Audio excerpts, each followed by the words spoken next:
বিন্দু মাত্র জুলুম কারো উপর হবে না, বিন্দু মাত্র জুলুম হবে না। মানে কোরআনের এক আয়াত যেমন আরেক আয়াতের ব্যাখ্যা, যেমন আমাদের হযরত যেটা বলেছেন ইহদিনাস সিরাতাল মুস্তাকিমের ব্যাখ্যা আল্লাহ নিজেই দিয়েছেন। সিরাতুল মুস্তাকিম কি বলে? সিরাতাল লাযিনা আনআমতা আলাইহিম, যাদের উপর আপনি অনুগ্রহ করেছেন তাদের রাস্তা। তারা কারা? গায়রুল মাগদুবি আলাইহিম ওয়ালাদ-দাল্লিন, ইহুদি নাসারা। তো কারা? অন্য আয়াতে আসছে মিনাল লাযিনা আনআমা আল্লাহু আলাইহিম মিনান নাবিয়্যিন ওয়াস সিদ্দিকিন, তারা নবীরা, সিদ্দিকরা, শুহাদারা, সালেহিনরা। তো এক আয়াতের ব্যাখ্যা আরেক আয়াত আসে, ঠিক একই আয়াতে আয়াতের এক অংশের ব্যাখ্যা আল্লাহ তাআলা আরেক অংশ দিয়ে করেন। যেমন এখানে জুলুম হবে না মানে তো আল্লাহ নিজেই বলতেছেন ওয়া ইন কানা মিসকালা হাববাতিন মিন খারদাল আতাইনা বিহা, কেউ যদি একটা সরিষা দানা পরিমাণ আমলও করে, সেটা ভালো কাজ হোক সেটা মন্দ কাজ হোক, আমি সেই আমলকে হিসাবের জন্য পাল্লায় উঠায় দেব। এটা আল্লাহ আরো স্পষ্ট করেছেন সূরা জিলজালের শেষ দিকে।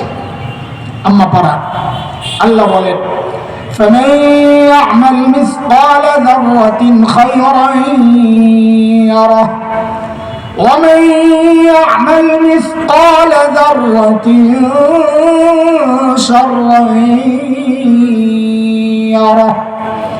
আল্লাহ বলেন কেউ যদি একটা জাররা পরিমাণ, একদম সামান্য জাররা, কোন কোন মুফাসসির বলেছে সূর্যের যে কিরণটা ঘরের ফাঁক গলে ভেতরে ঢুকে ওই আলোতে যে ধুলাটা উঠতে দেখা যায়, যেটা সোজা খালি চোখে যেটা দেখা যায় না, ওই আলোর মধ্যে উঠতে থাকা ধুলাটা ওটা হচ্ছে জাররা।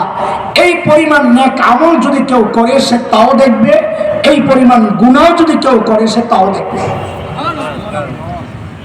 এই কারণেই সূরা কাহাফ 49 নম্বর আয়াত, ওখানে আল্লাহ এই জাতীয় একটা কথা বলেছেন যে অপরাধীরা তাদের আমলনামা দেখে চিৎকার করবে আর বলবে কি জানেন? মা লিহাযাল কিতাব লা ইউগাদিরু সাগীরাহ ওয়ালা কাবীরাহ ইল্লা আহসাহা। এটা কেমন আমলনামা, আমার একটা ছোট গুনাহ দেখি ছুটে নাই, বড় গুনাহ ছুটে নাই। এই হচ্ছে আয়াতের মোটামুটি অর্থ। হাসরের মাঠে মানুষের আমল মাপা হিসেবে মানুষের শ্রেণী হবে 4টা। বলেন কয়টা? এখন থেকে মুখস্থ করা শুরু ইনশাআল্লাহ। হ্যাঁ, কিন্তু তুই কিছু নাই সস এনে বাসা শয়তান, সেই জুমায় হাজির, আমার কিছু কাজও করছে, আবার এনে হাজির। আল্লাহ এনার্জি দিচ্ছে মাশাআল্লাহ।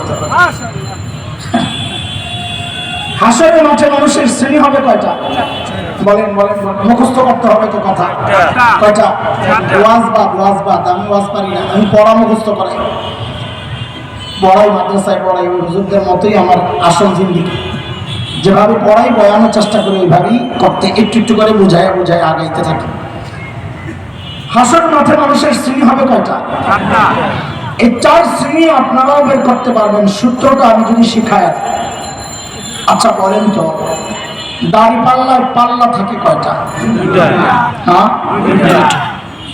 ধরেন এক পাল্লায় আপনি আলু রেখেছেন, আলু মাপার জন্য পাশের পাল্লায় কি কিছু রাখতে হবে? এটা রাখা ছাড়াই মাপা যাবে? রাখতে হবে। কি রাখতে হবে? পাথর। আমাকে বুঝে শুনে জবাব দেবেন। এক পাল্লায় আলু রেখেছেন, পাশের পাল্লায় পাথর রাখেন নাই, মাপা যাবে না। কেন যাবে না? আমি যা বলি, আমি যা শিখাইয়া দিচ্ছি এটা মুখস্থ রাখেন। পরবর্তীতে আমি যতবার জিজ্ঞেস করবো জবাব ওইটাই বলবেন, জবাবে ওইটাই বলবেন। কি সেটা? এক পাল্লা খালি। বলেন পাল্লা একটা, বলেন তো সবাই পাল্লা একটা। একটা কিন্তু ভুলে যাবেন না, আবার বললেন না খালি পাল্লা খালি। একটা না বললে আমার সব এলোমেলো হয়ে যাবে। বলেন, আমি আবার জিজ্ঞেস করি, এক পাল্লায় আলু, এক পাল্লা খালি, মাপা যাবে না। কেন যাবে না? পাল্লা একটা খালি। আবার বলেন পাল্লা একটা খালি। উল্টা, এক পাল্লায় পাথর রাখছেন, আরেক পাল্লায় কিছুই দেন নাই, মাপা যাবে না। কেন যাবে না? আরো জোরে বলেন না। এটা বুঝছেন ভালো না? বুঝছেন তো চলে। হাসরের মাঠে আল্লাহর আদালতে এমন কিছু মানুষ উঠবেন যাদের নেকির পাল্লায় নেকি তো আছে কিন্তু গুনার পাল্লা খালি, বলেন তো তাদের আমল মাপা যাবে? কথা বলেন। যেহেতু আমল মাপা যাবে না সেহেতু তাদের হিসাবও হবে না। আমল মাপা যাবে না, হিসাবের সিস্টেমে নেই তো, পাল্লা একটা খালি। তাদের ব্যাপারে যে সারা জিন্দেগি আপনারা শুনেছেন বিনা হিসাবে জান্নাত, এই যে পাওয়া গেছে, যেই গ্রুপের পাল্লা একটা খালি, নেকির পাল্লায় নেকি আছে, গুনার পাল্লা খালি, তাদের ব্যাপারে আল্লাহর সিদ্ধান্ত তারা বিনা হিসাবে জান্নাত। সূত্র বুঝাইয়া দিছি, এটা বোঝা খুবই সহজ, কিন্তু যা বুঝেন নাই সেটা হচ্ছে তারা কারা। যাদের নেকির পাল্লায় নেকি আছে, গুনার পাল্লা খালি, তারা কারা? যে ওলামাদের দাওয়াতে আপনারা এসেছেন, তারা যে আকীদা পোষণ করে, উলামায়ে আহলুস সুন্নাহ, বিশেষ করে উলামায়ে দেওবন্দ, সেটা হচ্ছে সমস্ত নবী মাসুম। কোন নবী জিন্দেগিতে কোনো গুনাহ করেন নাই? বলেন, কোন নবী জিন্দেগিতে কোনো গুনাহ করেন নাই? এই পেছনের মৌলিক কথাগুলো একটু বুঝেন তো, আমাদের জন্য যেই কথাগুলো বোঝা সহজ হবে ইনশাআল্লাহ।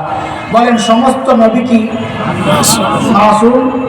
নিষ্পাপ। বলেন, সমস্ত নবী মাসুম নিষ্পাপ। কেন নবীরা গুনাহ করেন নাই? এর অনেক কারণ আছে, তার মধ্যে অন্যতম মৌলিক কারণ হচ্ছে সমস্ত নবীকে আল্লাহ নিজেই গুনাহ থেকে বাঁচায় দিয়েছেন। আমাকে জবাব দেন, সমস্ত নবী কি কোন নবী জিন্দেগিতে গুনাহ কেন করেন নাই? বলেন। আচ্ছা, আপনি একটা উদাহরণ শুনেন। হযরত ইউসুফ আলাইহিস সালামের নাম শুনছেন? কেমন ছিল? আমার মতো কালো? সুবহানাল্লাহ।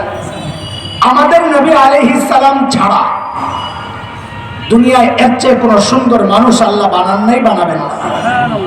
তবে কে ছাড়া? আমাদের নবী আলাইহিস সালাম। আমাদের নবীর হিসাব আলাদা। তো সুন্দর মানুষের প্রতি আকর্ষণ সবারই। মিশরের গভর্নরের ঘরে হযরত ইউসুফ থাকেন। গভর্নরের স্ত্রী জুলাইখা পাগল হয়ে গেছে। নানান সময়ে নানান কুপ্রস্তাব পেশ করেছেন, হযরত ইউসুফ নিজেকে রক্ষা করেছেন, সায়দের নাই। মহিলা একদিন অস্থির হয়ে, পাগল হয়ে বাঁধিয়ে দিয়ে হযরত ইউসুফকে অন্দরমহলে ডাকাইছেন, ভিতরে। কত ভিতরে? মুফাসসিররা বলেন 7 দরজা পাড়ি দিছে। কয় দরজা? তার মানে একদম কাছাকাছি ভিতরে না, একেবারে ভিতরে। ভেতরে ঢুইকা বান্দিরে বলছে, তুমি বাহির দিয়ে দরজাগুলো লাগাই দিয়ে বের হয়ে যাও। এই ছোট্ট ছোট্ট পয়েন্টগুলো আমাকে বলতে হবে, কারণ পরে এই কথা দিয়ে আমি আবার কথা জোড়া লাগাবো। এগুলা পিন, আমার পিন। বলেন তো, দরজা লাগাইছে কোন দিক দিয়ে? ভেতর দিয়ে না বাহির দিয়ে? সব দরজা লাগায় চলে গেছে। হযরত ইউসুফ পড়ছেন এক মহা মুসিবতে। মুসিবতের মৌলিক কারণ 3টা, মুফাসসিররা বলে। এক হচ্ছে চারদিক দরজা বন্ধ, ফেসে গেছে। 2 হচ্ছে মনিবের স্ত্রীর আহ্বান প্রত্যাখ্যান করাও তো কঠিন। 3 হচ্ছে হযরত ইউসুফ নিজেও তো টকবকে যুবক, এমন নিভৃতে কোন সুন্দরী নারীর আহ্বানকে প্রত্যাখ্যান করাও তো কম কঠিন কাজ না। এমন মুসিবতে পড়ে হযরত ইউসুফ কি করছেন? আল্লাহ বলছেন সূরা ইউসুফ 23, 24, 25, 26, এই 5-6টা আয়াতের মধ্যে পুরো প্রসঙ্গটা আল্লাহ এনেছেন। আল্লাহ বলছেন, وراودته التي هو في بيتها عن نفسه وغلقت الأبواب وقالت هيت لك قال معاذ الله إنه ربي أحسن مثواي إنه لا يفلح الظالمون। হযরত ইউসুফ বিপদে পড়েই দিয়েছেন এক চিৎকার, মাআযাল্লাহ, ও আল্লাহ আমারে বাঁচা। আমি খুব তাড়াহুড়া করতেছি তো, কারণ এটা আমার প্রসঙ্গ না, আমাকে এখান থেকে বের হতে হবে খুব দ্রুত। এটা ভূমিকার কথা। 24 নম্বর আয়াতে আল্লাহ নিজেই বলছেন, কাযালিকা লিনাসরিফা আনহু সুআ ওয়াল ফাহশা। ইউসুফকে আমি অন্যায় অশ্লীল কাজ থেকে বাঁচায় দিছি। এবার বলেন তো, বাঁচাইছেন কে? আল্লাহ। হযরত ইউসুফকে গুনাহ থেকে বাঁচাইছেন কে? আল্লাহ। না, বাঁচানোর প্রক্রিয়াটা কি ছিল আল্লাহ নিজেই বলতেছেন। واستبق الباب وقدت قميصه من دبر وألف يا سيدها لدى الباب হযরত ইউসুফ দরজার দিকে ছুটছেন। এই খেলো, দরজা খোলা ছিল না বন্ধ? হযরত ইউসুফ কি মনে করছেন যে এটা নতুন যে মেশিন আসছে সেন্সর, ওই যে দুই পাশের থেকে গ্লাস সামনে গেলে আস্তে খুলে যায়? হযরত ইউসুফ মনে করছেন দরজার সিস্টেম এটা? ওই সময় সিস্টেম ছিল তো তোর দিলেন যে দরজা না বন্ধ, কি পাগল? বলে এটা হযরত ইউসুফের নবীওয়ালা ঈমান, জানি যে আল্লাহকে দেখেছি, ওই আল্লাহ আমাকে একা ছাড়তে পারেন না, ওই ভরসায় মারছেন দৌড়। জুলাইখা পিছনে পিছনে থাবা মারছেন পিছন দিয়া, জামার মধ্যে থাবা মারছেন পিছন দিয়া, জামা ছিটছে পেছন দিয়া। খালি বলে যান একটু কোন দিক দিয়া, আমি পরে কাজে লাগাবো সবগুলো ইনশাআল্লাহ। জামা ছিটছে কোন দিক দিয়া? যেই না প্রথম দরজার সামনে গেছেন, খাট করে দরজা খুলে গেছে। সামনেরটাই গেছেন, ওইটাও খুলে গেছে। খুলতে খুলতে 7 দরজা খুলে যা পড়ছে নিজের স্বামীর সামনে, হাতে নাতে ধরা। স্বামীর সামনে পরেই মহিলা জাগায় পল্টি, পল্টি বুঝে ঘুরে গেছে। কি বলে? قالت ما جزاء من أراد بأهلك سوءا, আপনার স্ত্রীর সাথে অপকর্মের চেষ্টা যে করলো তার কি শাস্তি হওয়া উচিত? দেখছেন সুরের মারবলা, দোষ করলো নিজে, চাপা দেয় আরেকজনের কামড়ে, পুরাই হাসিনা স্টাইল। কথা কম ঠিক কিনা? পুরাই হাসিনা স্টাইল। মিশরের গভর্নর যা বুঝার বুঝছে যে যদি ইউসুফই এরকম করে তো তুমি পিছনে কে? আর অপরাধ করবে যে সে না ধাওয়া দিবে। এখানে যখন তুমি ধাওয়া দিছ আর থাবড়াইতেছো, পিছন দিয়ে থাবাইতেছো, যা বুঝার বুঝছে। কিন্তু বিবি তো একটু দুর্বল। হযরত ইউসুফ আলাইহিস সালামকে জিজ্ঞেস করতেছে মিশরের গভর্নর, ইউসুফ খবর কি? হযরত ইউসুফ বলেন, হিয়া রাওয়াদাতনি আন নাফসি, আমি কিচ্ছু করি নাই, যা করছে বেটি করছে। এখন হযরত ইউসুফকে মিশরের গভর্নর বলেন কি, তুমি যে করো নাই তার প্রমাণ দাও। খেয়াল করেন, এখানে অভিযোগকারী কে? অভিযোগ কে করছে? জুলাইখা। বলেন কে করছে? জুলাইখা। অভিযোগকারী কে? জুলাইখা। বাদী কে? কথা বলে না। আরে বাদী বুঝেন না? জুলাইখা অভিযোগকারী তো বাদী। দুনিয়ার আদালত, আইন আদালত, ইসলামী আইন শাস্ত্র, সব জায়গার নিয়ম হচ্ছে প্রমাণ দেয় যিনি বাদী অভিযোগকারী, আল বাইয়িনাতু আলাল মুদ্দাই। সেই হিসাবে প্রমাণ দেওয়ার কথা ইউসুফ আলাইহিস সালামের না জুলাইখার? কথা বলেন। অথচ প্রমাণ চাওয়া হচ্ছে কার কাছে? তাহলে নিয়ম মানা হয়েছে না নিয়ম উল্টাইছে? হ্যাঁ, কেন নিয়ম উল্টাইলো কেন? কারণ তখন জুলাইখার ক্ষমতায়, তো ক্ষমতায় থাকলে নিয়ম মানা লাগে না। কথা বুঝেন না কিছু আপনারা? ভাবসা। হ্যাঁ, দলিল দাও, প্রমাণ দাও। হযরত ইউসুফ চিন্তা করতেছে প্রমাণ পাবো কই? ভিতরে ছিলাম আমি আর মহিলা, আমি অভিযুক্ত, তিনি অভিযোগকারী, প্রমাণ আসবে কোথেকে? কিন্তু হিম্মত হারান নাই, কারণ ডাক তো দিচ্ছেন কাকে? এর মধ্যেই জুলাইখার এক ফুফাতো বোন আসছিল দরবারে বেড়াইতে। পিচ্চি ছেলে ছিল একটা, দুধের, কথা বলার বয়স হয় নাই। আল্লাহ ওরে দিয়ে কান্না বের করা শুরু করছেন, যেন মেশিন ছাড়ছে কান্না।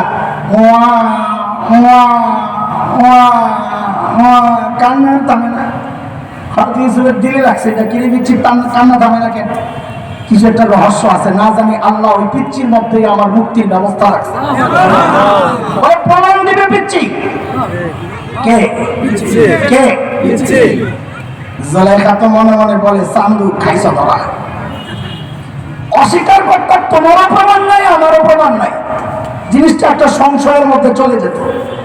প্রমাণ বানাইলে পিচ্চিরে, পিচ্চি এনে জিজ্ঞেস করবে, কিরে পিচ্চি অপরাধ কে করছে?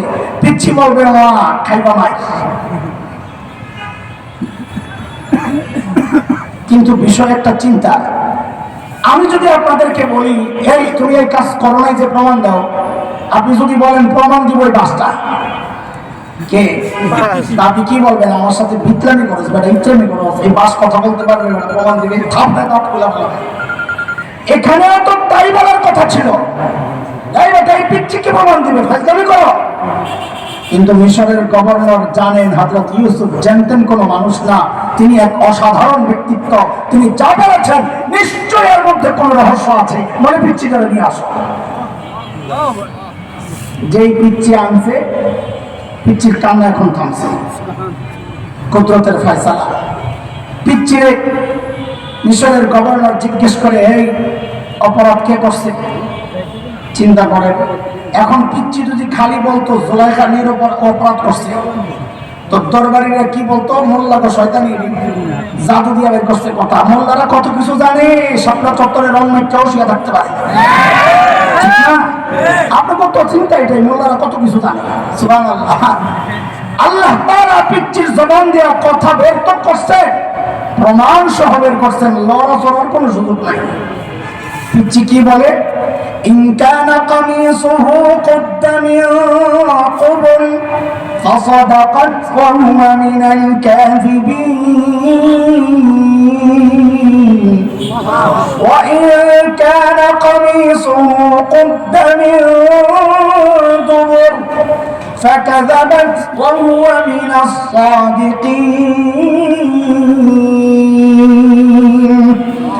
পিচ্চি বলে কি এই ইউসুফের জামা চেক করে জামা বলে জামা চেক করলে বলে যদি দেখেন জামার সামনে দিয়ে ছেঁড়া তো বুঝবেন জুলাইখা ঠিক আছে ইউসুফ অপরাধী ইউসুফ ধরতে গেছে জুলাইখা আত্মরক্ষার্থে ধাক্কা দিয়েছে সামনে দিয়ে জামাটাই না ছেড়ে গেছে আর যদি দেখেন খালি জামা পেছন দিয়ে ছিঁড়া তো বুঝবেন ইউসুফ নিরপরাধ জুলাইখা অপরাধী ইউসুফ পালাতে গেছে জুলাইখা পেছন দিয়ে যে থাবা মারছে জামাটাই না ছিঁড়ে ফেলছে পোলাপান শোন একটা বুদ্ধি শিখাই ধরা খাবি না বাসা থেকে বের হওয়ার সময় সবসময় আয়নায় জামাটা চেক করে বের হইও সামনে দিয়ে ছিঁড়া টিড়া থাকলে এই জামা গায়ে দিয়ে বের হইও ধরা খাইতে পারো বললাটা আল্লাহ মাফ করুক فلما رأى قميصه قد من دبر قال إنه من كيدكن إن كيدكن عظيم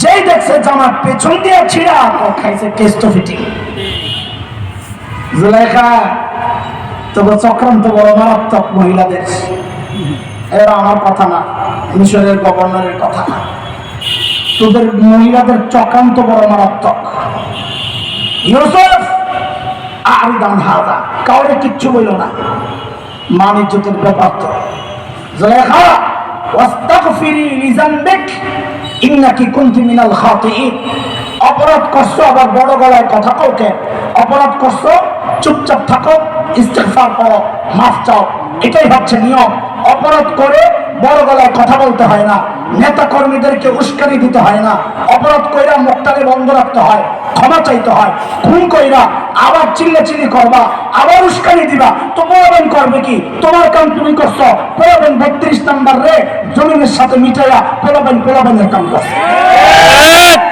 সিস্টেম এটা আস্তাগফিরি লিযানবিক অপরাধ করলে কি করতে হয় অপরাধ করলে তওবা করতে হয় অপরাধ করলে ক্ষমা চাইতে হয় ক্ষমা চাইবে না ওই চট করে ঢুকা যাবে না ঢুকতে হইলে চট পইরা ঢুকতে হবে আর না হয় কালামানিকের মতো পিটাইয়া কলা পাতায় শোয়া রাখবে পোলাপান আরে কথা বলে না বলবেন কথা হ্যাঁ স্বপ্ন দেখো না লা হাওলা ওয়ালা কুওয়াতা ইল্লা বিল্লাহ অন্যদিকে গেলে না সমস্যা আমার কথা আছে অনেক লম্বা এই যে এতক্ষণ লম্বা একটা গল্প শোনাইলাম আজ এইটা গল্প নামিয়ে দুনিয়ার ইতিহাসে একটা সুন্দর গল্প আর নাই আল্লাহ বলেছেন আহসানুল কসস এই ইউসুফ আলাইহিস সালামের গল্পের মতো সুন্দর গল্প আর নাই প্রতিটা বাঁকে বাঁকে কি যে সুন্দর কথা সময় তো নাই এটা আমার আইটেম না আজকে এই জন্য আমি তাড়াহুড়া করে শেষ করছি আর কত কথা আছে পেছনে যাই আবার বলেন হযরত ইউসুফকে গুনাহ থেকে বাঁচাইছেন কে আল্লাহ ওই যে দরজাগুলো খাটখাট করে খুলছেন কে আল্লাহ ওই যে অযোগ্য, যার কথা বলার যোগ্যতা এখনো হয় নাই, সেই বাচ্চার মুখ দিয়ে কথা বের করছেন কি? সেই বাচ্চার কথাগুলোকে প্রমাণ দিয়ে সাজাইছেন কি? এত কিছু আল্লাহ কেন করলেন? দুই উদ্দেশ্য। এক, নিজের নবীকে গুনাহ থেকে বাঁচানোর জন্য, আরেক হচ্ছে নিজের নবীকে অপবাদ থেকে রক্ষা করার জন্য। আমাদের আগের যে দাবি ছিল নবীরা গুনাহ করেন নাই কেন, আল্লাহ নিজে বলেন না, আল্লাহ নিজে করান নাই না, আল্লাহ বাঁচায় বলেন, আল্লাহ প্রসঙ্গ একটা ছোট্ট জরুরি, এটা বলার জন্য এই লম্বা কথাটা আছে। সেটা হলো আল্লাহ নবীদেরকেই কেন বাঁচাইলেন, আমাকে আপনাকে কেন বাঁচাইলেন? প্রশ্ন জাগে। এই প্রশ্নের উত্তর বুঝলে বহু ফিতনা থেকে বেঁচে যাবে। আল্লাহ নবীদেরকে কেন বাঁচাইছেন? 17 নম্বর পারার সূরাতুল হজ, 2 নম্বর সূরা, একদম শেষ পৃষ্ঠা, পারারও শেষ পৃষ্ঠা, সূরারও শেষ পৃষ্ঠা, 75 নম্বর আয়াত। আল্লাহ বলেন, আল্লাহু ইয়াসতাফি মিনাল মালাইকাতি রাসূলান ওয়া মিনান নাস। আল্লাহ বলেন সমস্ত নবী আমি আল্লাহর নির্বাচন।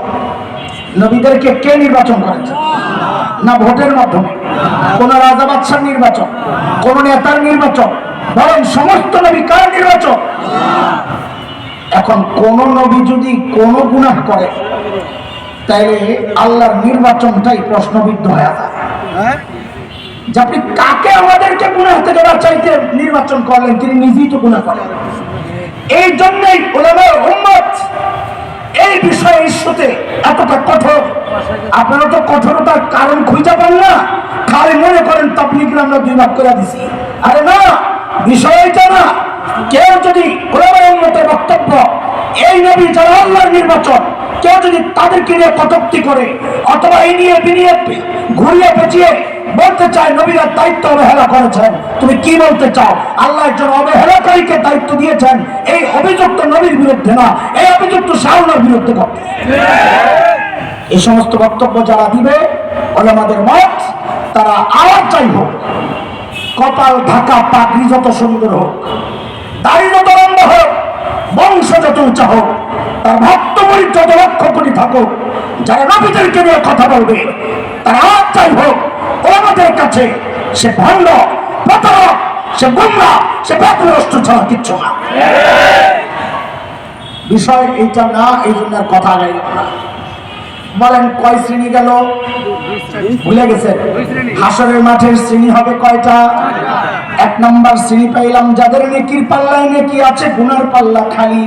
তাদের ব্যাপারে আল্লাহর সিদ্ধান্ত কি? তারা বিনা হিসাবে কথা বলেন না, জান্নাত। 2 নম্বর শ্রেণী ঠিক তার উল্টা।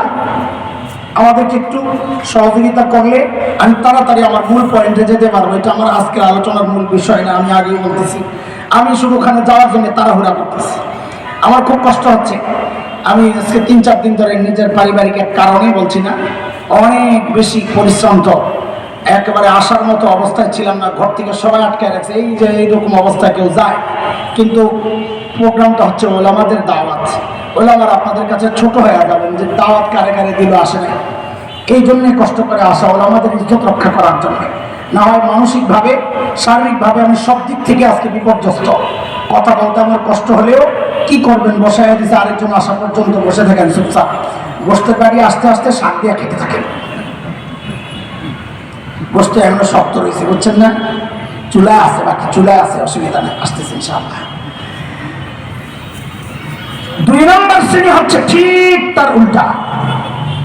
উল্টা মানে নেকির পাল্লায় নেকি নাই, গুনার পাল্লায় গুনাহ আছে।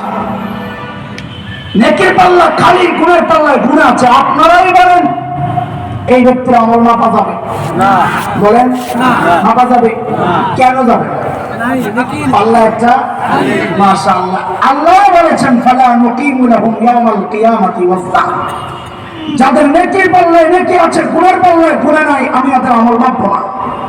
আমল যেহেতু মাপবেন না, হিসাব যেহেতু হবে না, তাদের ঠিকানা বিনা হিসাবে জান্নাত। কোথায়? এটা তো সহজ কথা, কিন্তু বুঝার যেটা সেটা হচ্ছে তারা কারা। যারা বিনা হিসাবে জাহান্নামে যাবে তারা কারা? এক শ্রেণী আমাদের সবার বাসায় মাথায় ঘুরতেছে, আপনারাও বুঝেন, আমিও বুঝি। তারা হচ্ছে সমস্ত বেঈমান, তারা বিনা হিসাবে জাহান্নামে যাবে। যাদের ঈমান নাই তারা বিনা হিসাবে। কিন্তু আমার আপনার মাথায় যেটা ঘুরে না সেটা হচ্ছে আপনার মতো মুসলমান নামধারী, আমার মতো এরকম দাড়িওয়ালা, আপনার মতো নামাজ পড়ে, আপনার মতো রোজা রাখে, আমার মতো রোজা রাখে, যাকাত দেয়, হজ করে, কারো কারো ব্যাপারে পাওয়া যায় প্রতি রাতে 80 রাকাত তাহাজ্জুদ পড়ে। এমন বহু মানুষ আছে যারা বিনা হিসাবে জাহান্নামে যাবে। তারা কারা? আল্লাহ বলছেন, ومن يرتد منكم عن دينه فيمت وهو كافر فأولئك حبطت أعمالهم في الدنيا والآخرة وأولئك أصحاب النار هم فيها خالدون।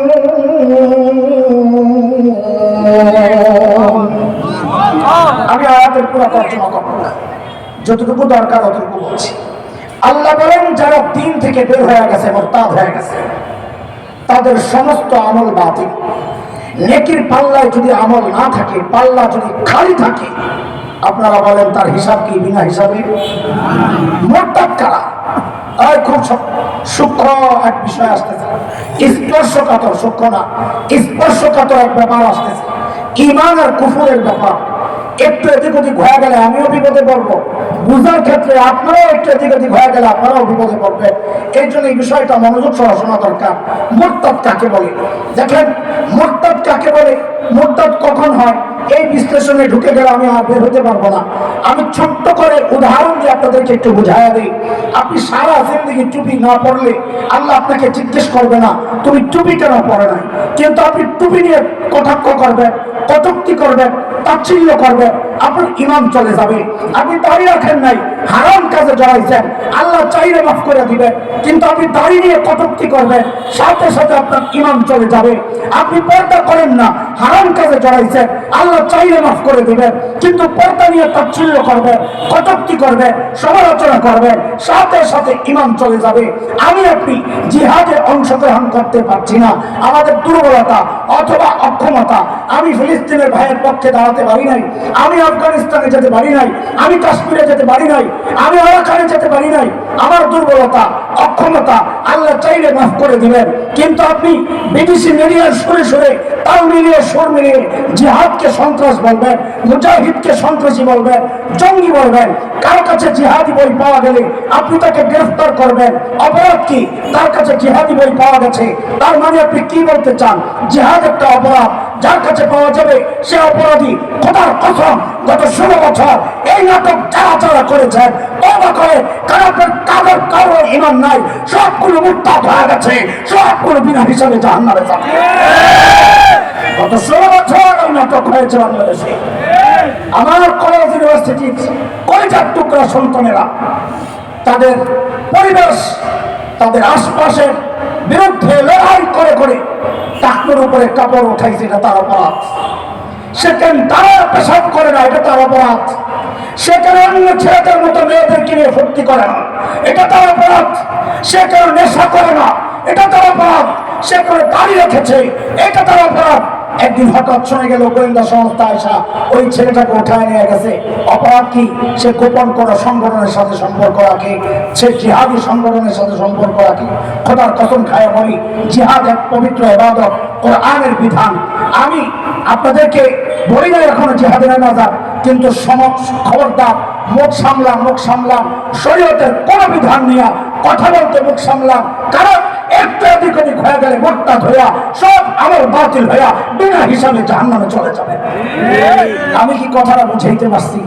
আলোচনার বিষয় এটা না, এই জন্য আর লম্বা কথা বললাম না।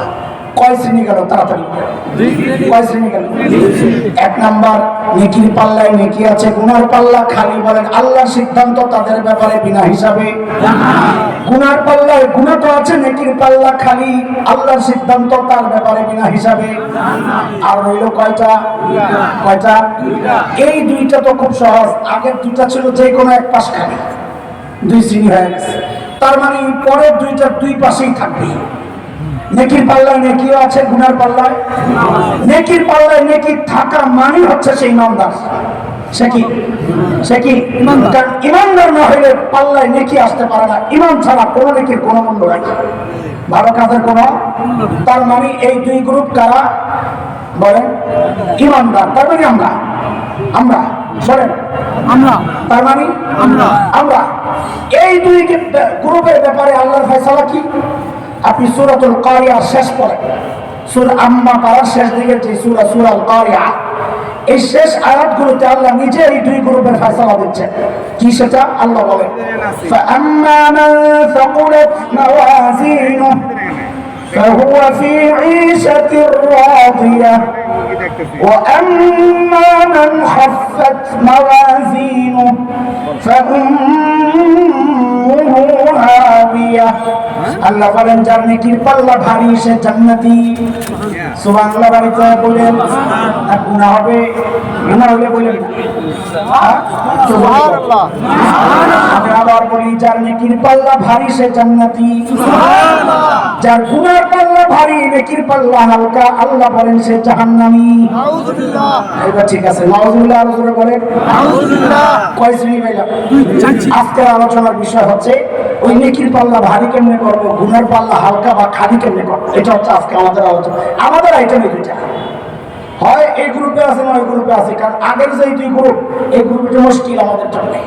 একটা চাই না, আর একটা আশা আছে, কিন্তু বাস্তবতা অস্বীকার করার সুযোগ তো নাই। নেকির পাল্লায় নেকি আছে, গুনার পাল্লা খালি, এমন কিছু আছে দুই চারজন থাকতে পারে, কিন্তু বাস্তবতা অস্বীকারের সুযোগ নাই। আমি নাই এক নম্বর, আমি আসামি নাম্বার 1 হাজির আদালত হাসান যাবে। আর 2 নম্বর হাতটা লাগে, 1 নম্বর কি সমস্যা হবে? আমি নিলে কি এটাকে প্রতিযোগিতা করতে হবে? তো আল্লাহ আমাদের সবাইকে বাঁচায়। আজকের আলোচনার এক পয়েন্ট হচ্ছে নেকির পাল্লা ভারী কেমনে করতে হবে।